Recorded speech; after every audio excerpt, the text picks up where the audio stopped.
L'esquisse, le dessin dans son essence, est une trace avec un bâton dans le sable ou la terre séchée, avec un doigt en l'air ou crayon et pinceau sur papier.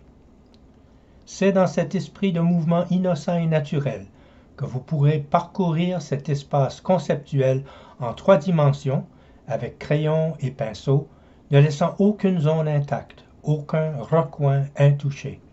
Vous devriez tout savoir sur ce cube spatial que vous avez décidé d'étudier.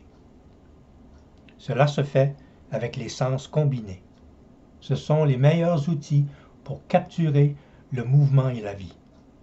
L'esquisse est la tentative ultime de capturer mouvement et vie. Pour ce croquis, j'ai choisi un crayon doux et du papier à dessin ordinaire. Je ne me soucie pas trop de l'apparence de mes croquis. Je suis occupé à marcher et à ressentir cet espace avec mon crayon.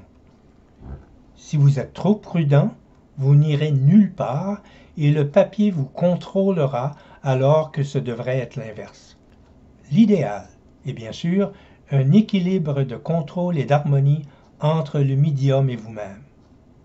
Il y a beaucoup à considérer, mais la première et la plus importante est la liberté de mouvement. La précision dans le dessin et la peinture réaliste n'est pas obtenue par la tension, mais plutôt par un mouvement libre et flexible. C'est l'une des choses que vous apprenez des esquisses. Insuffler mouvement et vie sur papier n'est pas du voodoo. Je peux parfois le voir dans des lignes et des formes très abstraites, le plus souvent dans des formes qui se sont produites par accident, des occurrences aléatoires. Cela ne vient pas seulement de la volonté d'y arriver, notamment avec un travail réaliste. La structure doit être correcte. Comme pour une maison, la fondation doit être saine pour qu'une image donne l'apparence du mouvement et de la vie.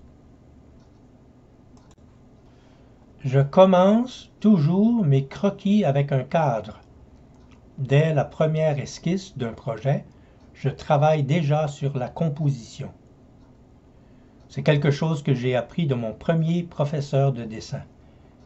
Il m'a fallu du temps pour comprendre. Une fois que j'ai eu compris, je suis resté éternellement reconnaissant pour le truc.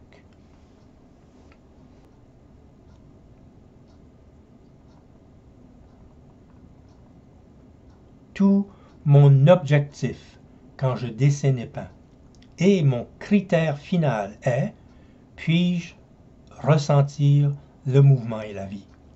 Même les natures mortes ont du mouvement.